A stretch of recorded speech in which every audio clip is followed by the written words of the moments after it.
So TMNT here, probably going to have to ban away the Nike. You want to leave it up if your first pick for the most part because it's available to you. I saw your face then on the Odin. I kind of agree with that. It's a very suspect sort of pick there at the very start. It does indicate though that they might look for some sustained comps with Sylvanas or Raw. Exactly. So because RainDrop have the first pick, they want to make sure that they're going to eliminate that. TMNT should just be banning healers here. Potentially, yeah, they could, but they need to make sure they ban away the Nike as well. The Thanatos is the early game aggression we spoke about. I think they're going to let Sylvanas and Raw through here, obviously, and I think RainDrop should look for Sylvanas more than likely. Sylvanas, really? Yeah, because Sylvanas is just very strong in the early game in terms of his root combination. Sustain, obviously, very, very big. Wave clear, fantastic. He's good all round. Yeah, it should be very interesting. First pick coming through. Nike will be banned. It will be Freya. So Freya straight off the bat is always interesting because there's always things that you can pick against the Freya to try and shut it down a little bit more. Yeah. At the very first pick option, though, when there's a lot of other things available, you don't have to show your hand you're going to go Freya straight away unless you're worried about the opposition doing the same thing. Well, there's a lot of disarm in the game, and Freya really is going to be put into a bad situation. Or you just go the other side and pick the power. Well, and what I'd do is TMNT here, they could potentially look for the Raw in mid lane themselves and go for the double sustain because one of the biggest things against that is an Odin. Oh, yeah. RainDrop banned Odin, so why don't you potentially look for that? You don't have to right now, but if you would have gone with Raw there, it does deny there's not many options left for RainDrop in terms of sustain. It's actually very interesting. Why is Freya, I mean, Freya can get out of the Odin ring. Why go her first pick if you could when you're banning the Odin? That's the point. Like, I don't understand why the Odin ban was so prevalent here at the start of the game. It could have been wait for the second option, ban the Zeus first, and just see how it's developing at the start of this. Terra Freya, though, in the duo lane, if they do stick in the duo lane, there we go. It was eventual. It was risky to leave it that late. But Terra Freya in the duo lane is one of the best combos available. The old days, anyway, you saw it when it first came on the scene. It really shut a lot of people down with, obviously, the walls into the free damage from the pulse. As soon as that was selected, I had an idea in my mind to ask you, Jingwei going to be selected for TMNT. Terra, where did she go?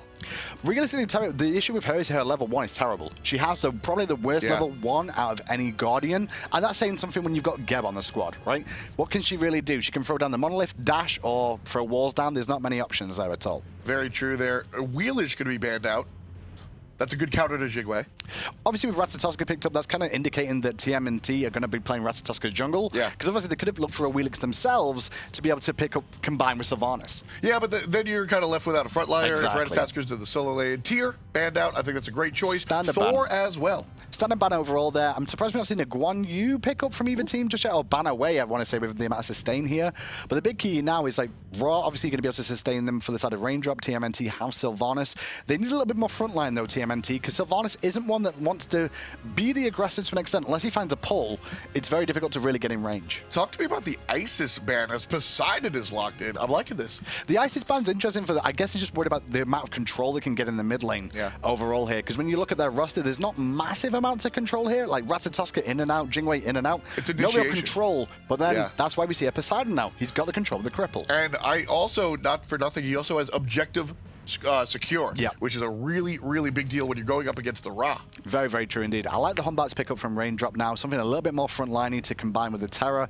And Osiris for anti-heal as well is quite key here. But he's going to struggle a little bit against this Poseidon in terms of the whirlpools are going to really slow his mobility down. So RainDropChopChop, I'm sorry to cut you off, but I'm so excited because we're not seeing the same early game picks here. Hoodbats has to wait till 5 pretty much. Realistically though, the level 1 fight isn't too bad with an Osiris. Osiris is one of the better level 1 fighters just because he can re-spam abilities over and over again. The chain cleave, very, very useful as well. Good auto-attack chain for that. They could look for some aggression with that, but Terra's not going to be one to be really helping much in that stage of the game. TMNT have a better advantage there for sure, with Ratatoska, Bellona, and Sylvanas on the invades. I love the Bellona. That's going to help against the Freya. RainDropChopChop, TMNT for Live coming to you here. Week number 2, relegation open bracket.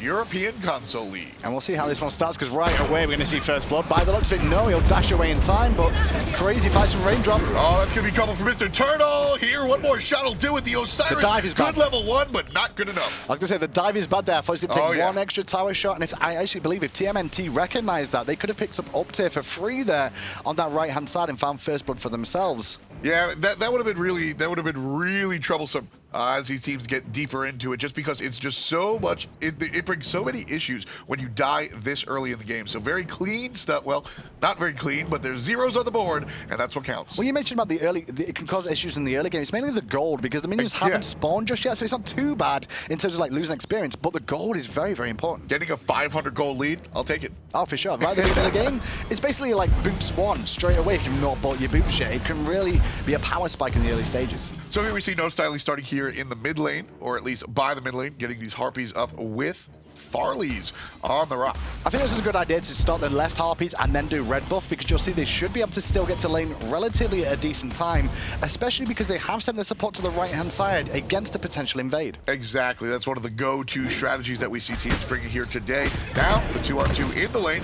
Nice little hit from Hood Bats, and big poke out of TMNT. Really good work from the poke from TMNT there onto, once again, the Osiris, who did try and dive the tower a little bit earlier on to try and pick up that first kill. But this is all potions he's wasting here to resustain over and over again. And the Hog, look at that, Wrath down as well. So that early secure on both sides is off the mark as they hit up their jungle camps. Love the call from Staximus Prime here on the Terror as well. Obviously, he's gone straight to mid lane after helping secure the jungle. Stay with Farleys here, continue to keep strong for the most part, but it's more to do with the curse that he's picked up here to make sure that slow will come into play. Not just the anti-heal, but the slow will allow them to set up for a lot of things. And you want that Freya to get the solo farm as well. Definitely want to push that ahead. Obviously, Jingwei is going to do the same, but Jingwei has the passive, almost a heads up on the Freya, so keeping her in this lane is a good look. And that duo lane as well, very interesting one for the grand scheme of things, because a lot of people, a lot of the pros overall, aren't sure which way that one falls. Some like Freya against the Jingwei, some like Jingwei against the Freya, because you can dash out of the banish as well. There's a few little counterplay options here for each of them. And those are some of my favorite matchups, because when it comes down to it, it's just about the players at that point. Great pull in the mid lane there. Panthers in a bit of trouble. Not enough. Jump away. That's going to be good, but here are trouble for Audric. Big shot at Hood Bats, but still, he's got to heal. Just a bit of poke, and like you said, the heal. Both teams have the sustain available for them. Farleys' positioning of his heal going to be very key here. They're both trying to pressure to try and get some jungle control here. The problem is that when we talk about jungle control, there's nothing really on the map for them to take. So that's one of the smart choices about the Poseidon as well. Ra, one of the best clears in the game. Isis was banned by them as well. Keeping that in mind, Poseidon is going to match that the wave clearing prowess of this character. Now, even though we spoke about the curse in a positive light for Staximus Prime here on the side of Raindrop, the problem is they don't have a shell to deal with the Poseidon, and that could cause them a lot of issues. Yeah, especially since they have no sanctuary either, or Aegis, as we'll soon be calling it. Yeah, we just call it Aegis from now on. Let's go with it now. I got so used to Sank. Me too, but now it's Beads and Aegis again, so we're back at it one more time, finally, in the next season. Yeah, flip-flop, Raindrop. Here we are waiting for the Gremlins on the right side of the map. TMNT farming out, and everybody doing pretty well, honestly. Team separated by 100. It's a tie game. We talked about the early aggression that could come out from TMNT with their lineup here with the Sylvanas, obviously, but this plays into Raindrop's plan for the most part. They don't lose an early kill on the invasions. They do their own jungle,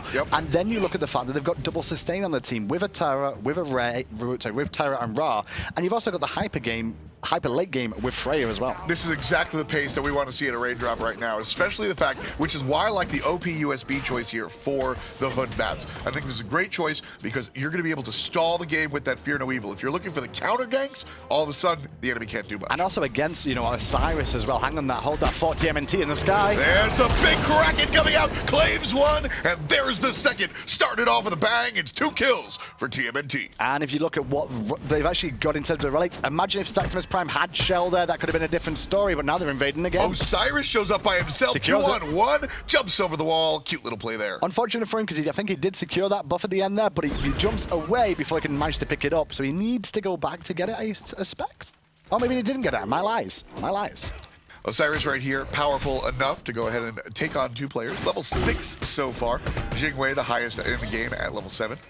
And for the time being, all it is going to be down to farming. TMNT got off to the start that I was a little bit worried they didn't get off to. You know, they needed to find a couple of early kills to try and escalate themselves. And the best thing is that 50-meter fly in the mid lane got a big-time Kraken off. There's no shell on the enemy team. It means you're going to result in kills. And it went to Ratatoska and Poseidon.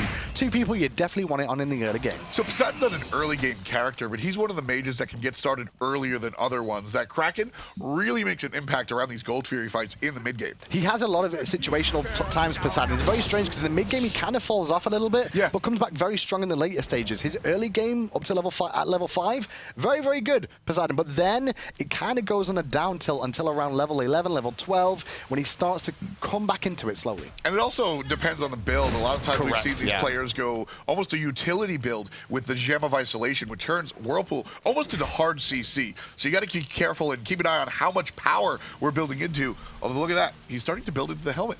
A little bit worried about the amount of physical damage you're going to take this game. I'm a little bit worried by that because it's only Humbats and Osiris, but Osiris will be on his face 24/7. Ooh, hot beads. Was smart beads more than anything else. He knew that was going to connect, and he knew he was going for a wild ride, and he didn't want to go anywhere near that, especially knowing that Poseidon was lurking. Well, what I liked about that was as soon as the arm came out, he didn't beads. He waited to see the confirm hit on himself, didn't move, hit the beads. Perfect timing. It's one of the risky things, though, because sometimes you expect the supports to hit it, and sometimes it can look silly if you beads and they miss it anyway. But with the root and now into the sky goes once again Azric.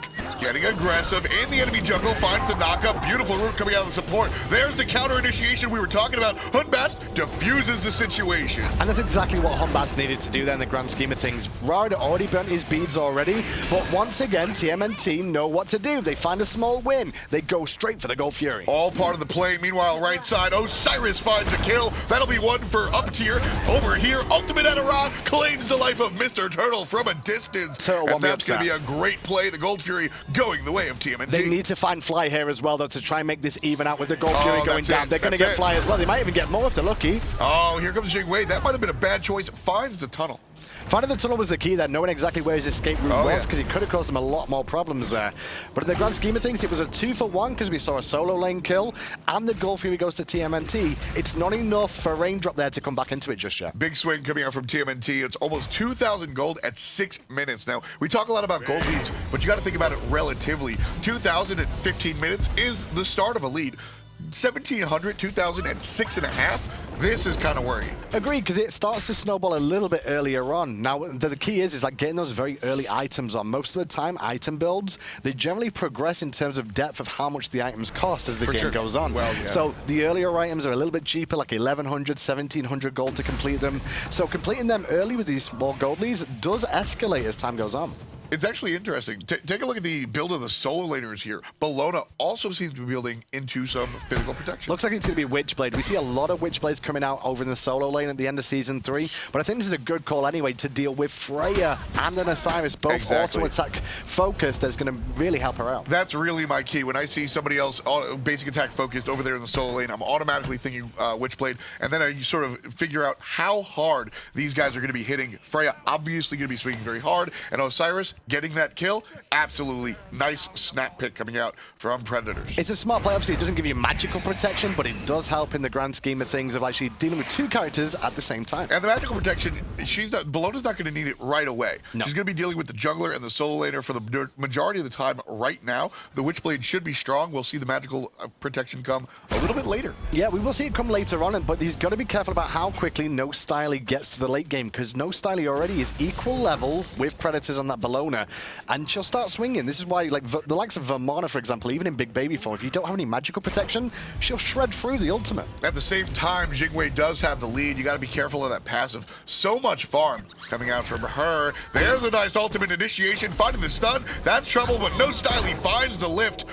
And not only that, you get the Terra's Wrath coming out there as well, just to give the global mobility if she needs it to get away there. Didn't use beads, didn't use ultimate, sits there, absorbs the damage, all good stuff from No Styly just to weather the storm there. Cool-headed, very tough on Freya to stay that cool. You know that you're in trouble. All you have is really the lift, and then you have to go for the ultimate. So being able to just keep calm, like you said, no beads, just find the banish, very important. Other side of the map, RainDropChopChop looking for the invade, but speed buff's not up for a long time. Not for a while, no, but they're very deep on this side of the jungle right now. The elementals are coming up, though, so this is actually giving position advantage by doing this to get to the elementals in a better spot ahead of their opposition. Yeah, this is sort of like the pre-fire giant it's dance. It's almost zone control is what they were trying to do there more than anything else, Left-hand side, though, we're going to see power spikes all game. Keep an eye on those. No Styly, we mentioned Freya a couple of times already, but Fatalis now online means that we're going to have to see the Welsh Beast sit back a little bit until he's got got those Devour's Gauntlets fully stacked now for the sustain. Obviously, recall quite often, just continue to farm up. This is a Freya power play right now. This is a big point because those lifesteal gloves aren't stacked up yet. Nice accuracy coming out. Well, until then, nice little knock-up coming out from Jingwei. Answered with the lift. Good turnaround from Welsh Beast there in terms of the trade. Obviously, you've got to land those autos with the Pulse of Freya to make sure the Fatalis kicks you into a gear to allow you to juke away from the incoming autos yourself. That's why you win the trades more often than not. Why didn't Osric go for the gank? He was hanging out there looking for it, almost looking like he wanted to go for the ultimate. I think the worry was potentially that there was a rotation coming from RainDrop as well. They seem to have noticed that was going on. Even the war coverage definitely dictated by TMNT on that left-hand side of the map now, whereas RainDrop very focused on the right. Yeah, there's 4 players on the right side of the map. Nothing is spawning. Here's a little fight in the jungle. Again, nothing. Bit of a messy fight there overall for the time being. I mean, you're trying to find a pick on a Honbats with a pull, but then Honbats is just going to leap away anyway, even if you do find that one, or just drop the Fear No Evil and walk away from it anyway. Well, that would be a win. Getting that Fear No Evil off of the board, definitely a big deal. Blue buff again. Nope, this one will be secured, but here's help from the mid lane. Down from the jungle as well. Hopped over by Osiris. Good timed ultimate there coming out from up tier as well, because what he did was he heard the Ratatoska ultimate landing. You did get a little bit of a pre-fire warning, like similar to Thor to an extent. And if you can hear that just in time, you ult as you hear the sound cue, you can get away from it straight away. Not an easy thing to gank an Osiris when he's got his ultimate up, especially when you've got a Poseidon who's got to line up that Kraken. That's exactly the key. If that knockup happens, that is probably a dead Osiris. Very big play coming out there from the solo lane, who has 1 kill so far, still trailing against his opponent. The next Gold Fury is going to be very key for both teams, though. TMNT did the right thing at the right time. They found beads on Ra in mid lane, followed by another gank on Ra to push him back and force the Fear No Evil. Knowing those 2 things were down, they got a free Gold Fury from that. Obviously, they lost Sylvanas, but that's not too doom and gloom. So Gold Fury's up right now, and teams already starting to at least look towards it. TMNT still ahead by the pretty much pure Gold Fury that we saw before. RainDropChopChop definitely wants to make the play for that. Yeah, RainDrop definitely need to try and keep an eye on it for the time being. They don't have to go for it themselves. Obviously, keeping Farleys around that area with that snipe, the Syrian Pain, so useful for securing these up against the Kraken. It's almost a 50-50 trade-off, as long as there's no hogs available. Now, there is 2 hogs, obviously, on the map, but Teleport is currently down at the moment for up tier, whereas Predators needs to go back to get his. So this could be, once again, a power play opportunity to go for TMNT. Exactly. You definitely want to keep an eye on those teleports. One of the bigger plays coming out of the solo laners. But still level 14. 2 levels for going the active. Yeah, I'm keeping an eye on Sylvanas right now as well. Mr. Turtle here, he's gone for some magical defense now. He went for Vanguard a little bit earlier on after his tumble at the Gold Fury, just get that extra sustain online, just a little bit more survivability to an extent. But now he's probably going to have to go for the Pestilence. He's got to deal with a Roar and a Terror. Still no Curse on this team yet, I say that, but then Predators goes back and get him, so he's not got a teleport. And that's going to be very interesting. Osiris really has to think about this play. Check this out. TMNT looking to make the play around the Gold Fury. Looking more for the fight, though, clearly. Problem is they're looking for the rotation from mid and not from the duo lane instead. They have to look down that corridor towards the red buff area to make sure they're not being spotted out pulling this, because you can see it from down there. And obviously the players know Terra's waiting around the corner. Gold Fury being attacked. 65% already. They don't know, apparently, but Ra's coming. Here he is, 50% on the Gold Fury, looking like TMNT. All of a sudden, Farley shows his face. Down the middle it goes, and that's going to be the Gold Fury going the way of TMNT despite Farley's best efforts. And that's because the Hog was well timed from Predators there just to secure that buff for his team, make sure they get the global gold to themselves. RainDrop didn't want to fight that. They just sat back, it seems. I can understand it, though. Their game plan seems to be, let's farm up, get to 25 minutes, group as a team, then we'll cause them a lot of problems. Yeah, the issue is TMNT know that. Yeah, they're looking for the later game, which is why they have the Hood and Bats. And, you know, I respected the play because you saw Terra was looking at the HP, probably communicating it down to the percent to the mid laner, so Rock could at least make the attempt. 2-on-2 with the solo lane. Ratatasker going to the mid. That's a different story. Farley's in trouble here. Not going to steal anything this time around. And in fact, he's going to deal damage back to Osric. Gets out of there. Good win from Farley's there with the Aegis, but now the rotation comes in from RainDrop. In goes up tier, looking for the cleanup crew and Osric, but he can't hit the ability. That was a great Sanctuary coming out. That's going to be a safe Ratatasker. To the skies goes the Valkyrie, and nobody dies just yet. The dive, though, is bad. Still there, going for it. Rally here, there's Bologna. And now in trouble, Stactimus Prime's going to get picked up. Big Fear No Evil coming out, though, from Humbats to slow them down once more. However, Welsh Beast will still pick up Stactimus Prime. No Styly still wants to claim the life. Check out the chase in the jungle as well. Humbats is safe. Bologna gives up, but up tier coming around the corner will be surprised. or they'll walk past each other. Bologna versus Osiris, though, like neither of them they're going to look at each other and go, okay, yeah, we can't kill each other. Let's just walk past each other and continue doing what we're going to do. They want to go to the back line for the most part. Banish was good to slow them down, but it's not going to be enough to stop the buff. Yeah, no, Styley thought he was by himself, didn't realize the rat was there, went for the lift to reset. I think that was the idea. And then as soon as Ratatasker showed up, sorry. But a messy fight overall in the grand scheme of things. Obviously, TMNT get a free Gold Fury. Then they have a fight in the mid lane when all alternates are available. Could have been cleaned up from either team very well. Now no Styley. 2-on-1. He's in trouble. That's just not going to happen. Sanctuary saves him for the moment, but that's a different story. Here comes some from the mid lane. Ra, there's a turnaround. 2 for the monkey. 5 in total for his team. And he just allows them to turn this once again. Styley's doing great work of just surviving in this lane more often than not, and the rotations are coming. This is exactly the play that RainDropChopChop needs. Let's take a look at the graphs real quick. I want to show you how much that this is cut in half. It's cut in half the lead, essentially, from about 4,000 to 2,400. This is, Raindrop needs to make sure that they stay in that 2,000 to 3,000 gold range. No Styley in a little bit of trouble. He'll play it safe. He'll play it dangerous. He has to fight. He's got no other way out other than to box him down with the archers. In comes Terra's Wrath, and the ultimate was available, but there's an Aegis. And that's going to be a safe. Poseidon drops the pool under his feet. No good. But there's the rest of RainDropChopChop. Dive, dive, dive. It's the king of the underworld, the water, excuse me.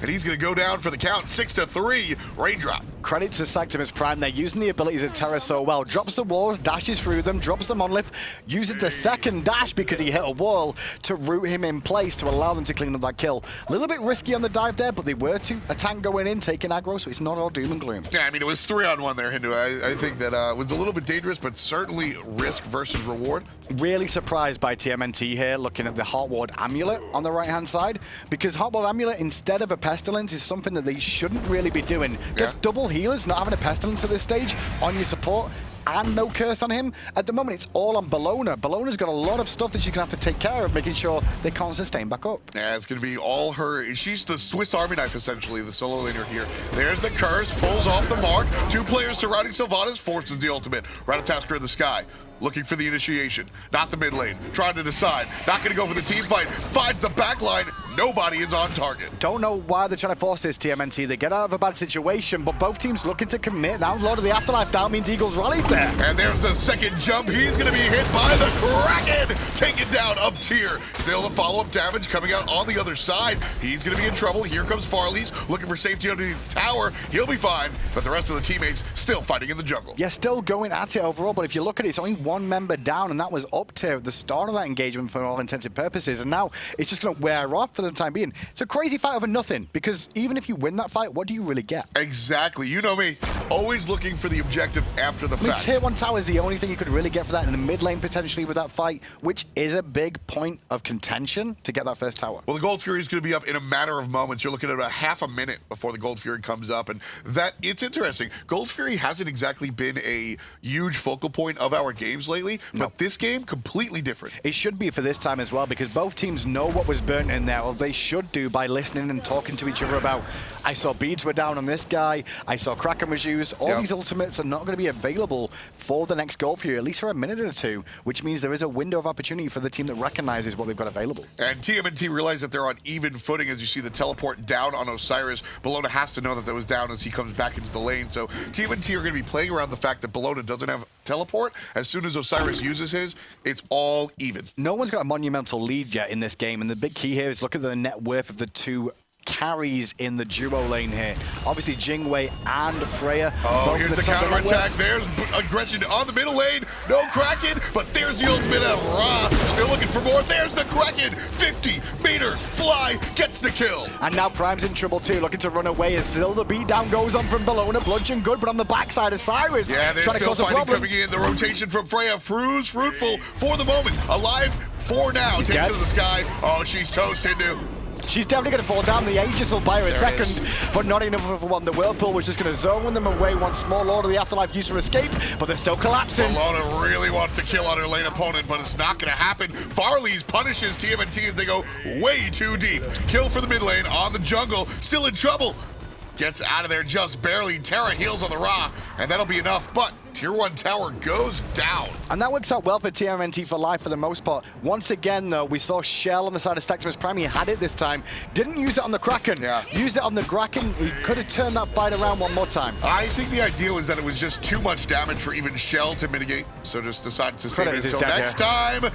Enough damage to fight. There's the Fear No Evil. Don't think you need to use Fear No Evil there in the grand scheme of things, going to be honest, but you also saw the Gold Fury was done by TMNT. Oh, yeah. While Bellona looked like she was deep and out of position, she was actually doing zone work. Yeah, sometimes you have to intentionally overextend. That's what we see some of these teams doing. Aggro was actually telling me one of the plays that he had on one of his older teams was that he would intentionally overextend. I think that's Aggro just making excuses for overextending. Yeah, but for the most part. At the end of the day, getting your team to punish the opponent after you do that sort of thing, definitely fun. And the thing is, you use Fear No Evil on that as well, which that's good. See, that's actually a big point. I think that TMNT have to communicate that, and that's why you see this coming in the mid lane. Ratatasker goes right on. Beautiful pluck. There's the ultimate as well from Sylvanas. But the Aegis, just not enough damage. The Aegis was what bought him time more than anything to be able to disengage from that. Overpowered USB was caught out of position. The pull was beautiful. That was a great pull. But the Aegis reaction was good enough to stop the extra damage that would have cleaned him up. Yeah. You hear me sigh a little bit. I really wanted to see that kill go down. That was just a really nice sequence coming out. 20 minutes in here, folks. It's been very interesting because we've seen a lot of action, but much ado about nothing. For the most part, but TMNT are showing that they're better at the objective game overall. When they do win the engagements, they're finding the things. 3 Gold Furies, Tier 1 tower in mid, couple of stolen buffs in the jungle. RainDrop are more reacting than being reactionary themselves. I'm sorry. I'm trying to gather my words here because that's sort of okay for this roster at the moment. Yes. 20 minutes, this sort of has to start to change now. Sylvanas caught up a little bit, and there's the change. Defensive Kraken, that's a big play. Going back to what I was saying, so with the Freya and Bats, you're supposed to counter-engage, but now things have to change. Eagles rally in the mid lane, a lot of pressure from Predators here, going to force out the Hombats early on. Azeric, though, has to be forced to the skies. The Fear No Evil comes out as well. And Valkyrie's discretion bringing it down. Osric cleans it up, and overpowered USB, underpowered for now. All of a sudden surrounded, Osiris going to jump away underneath tower. Beautiful stun. And now he's going to find it, well, 1-for-1, I guess, because Azeric does fall down to No Styly in the jungle, who's making things happen with the Freya now, which we're talking about. Yep. They can be reactionary, but they can't give up towers like this. And TMNT, see, this is all about the timing. TMNT understand that this can't continue going on like this, so they have to make the play right now. They know that RainDrop are going to turn it around, so they get the Tier 2 tower, but they also get the support. Shout out to Mr. Turtle there, because we mentioned the supports, but it was all Mr. Turtle that set up 3-4-man Wrath there coming out, and that's going to cause so many problems for them. Hog forced out an Optier as well, as they look to siege up mid with the sustained Sylvanas. They could look for this. Yeah, you heard the wisps. That's going to heal some players up. Bellona battling solo lane on the right side of your screen. Mid lane, Phoenix almost down for the count. And Phoenix will fall here. I don't think they can really stop it unless Hombats can do something himself. Oh, it's going to be maybe enough for Sylvanas. Not enough damage. Nope. Not got the damage to bring down Sylvanas. Obviously, Heart Ward, Amulet, and Sovereignty as well. Yep. He's tanky enough at the moment. Didn't even have to worry about his shell, and obviously Wisps. And that's the aggressive Hood Bats build. Usually we see a third item after Hydras be a little bit more tanky, goes directly for the Jotun's Wrath, realizing that he's going to have to deal some of this damage. An awkward position for RainDrop now, because we keep talking about how the fights are going back and forth for the most part. There's no one really cleaning up that in terms of kills. It's 9-8 on the score, which kind of shows you RainDrop are winning the kill battle, but it's the objectives once again. Tier 1 tower, Tier 2 tower, Gold Furies, all the way of TMNT. Well, also, I mentioned that this team is supposed to be behind 2,000 or 3,000 gold, not 7,000 gold. And now that the 22-minute mark is here, this is when you want to see the paradigm shift, and it's just not going to happen. Kraken is going to happen the other side. Ratatasker's looking for the dive. The shell was still on cooldown for Prime there, but in the sky is right now thinking about it, but I don't think he wants to really commit necessarily, but around the back, now he'll go. The wraparound looking for the Yoki Doke. 1 kill goes to Mr. Turtle. Here comes the cutoff man, and there's the ultimate, not going to claim the life, but RainDrop still defending. TMNT deciding if they want to dive. That shell. Early shell. Early shell coming out there from TMNT, worried about a burst of damage, still looking to engage now with a minion wave coming in, trying to force back RainDrop. Rally there, there's Bellona, gets the stun, right away goes to the sky, but Freya comes up empty. Optier in the back though is doing work to push them back, but it's not going to be enough because Farley's meanwhile on the front side is getting hit down again. Farley has not died yet this game after a lot of investment. I think he's going to take a tumble here though. Osric dodging, weaving, and gets the kill on a Farley. Still in trouble, his team cleans up the tower, and everybody else cleans cleans up the other team. 12-9 at the moment, looking for the final kill. There it is. Osric gets another one. 4-3 and 7 for the jungle, and they're not done. Good hog there coming out from up tier, but it wasn't enough to keep him alive at the end of that. Realistically, RainDrop have just given away too many objectives when you look at this. Can they end here? They can. Look at the timers. Minions, yeah. 30, 25, 41, 18. Ladies and gentlemen, 13-9. Ton of numbers and a ton of damage as the solo laner gets another kill. 24 minutes on the clock, and that's game one. A messy game overall, though, in the grand scheme of things.